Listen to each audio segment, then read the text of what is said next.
So an Obama-appointed judge, her name is Sharon Gleason, recently made a decision at our Anchorage-based federal court to shoot down and block an oil drilling permit in Alaska for the private company ConocoPhillips.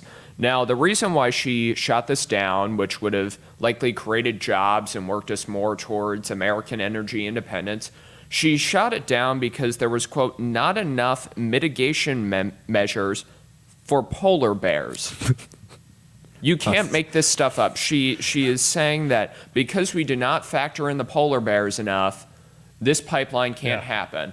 Now, let's dive a little bit more into this. This is not some right-wing push for oil drilling. The Biden administration even defended this oil project in court, and the Trump administration approved it a couple years back.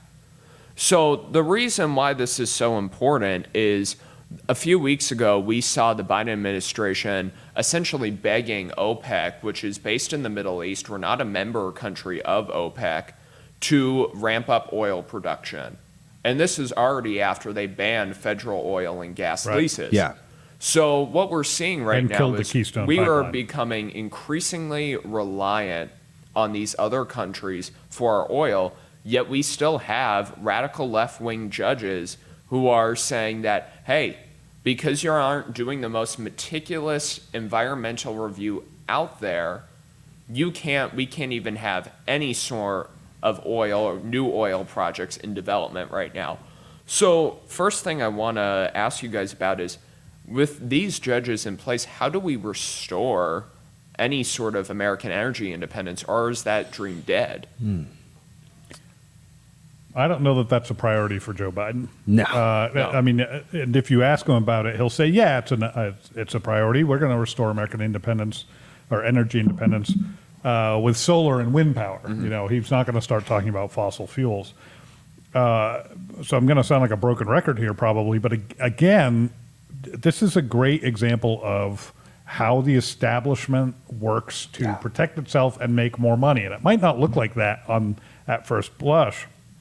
But the governor of Alaska, Mike Dunleavy, said in a statement, he nailed it. He said, from a federal judge trying to shelve a major oil product on American soil does one thing. Or I'm sorry, the ruling from a federal judge, et cetera, does one thing. Outsources production to dictatorships and terrorist organizations.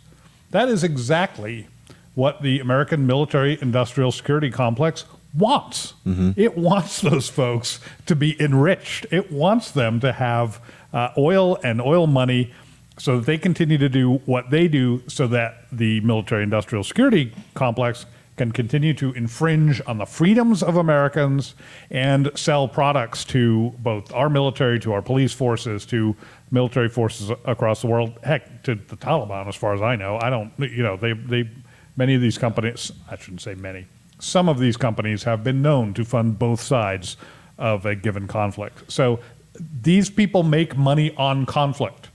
And so when you can enrich the bad guys, you're just making more money for them. You are just increasing conflict.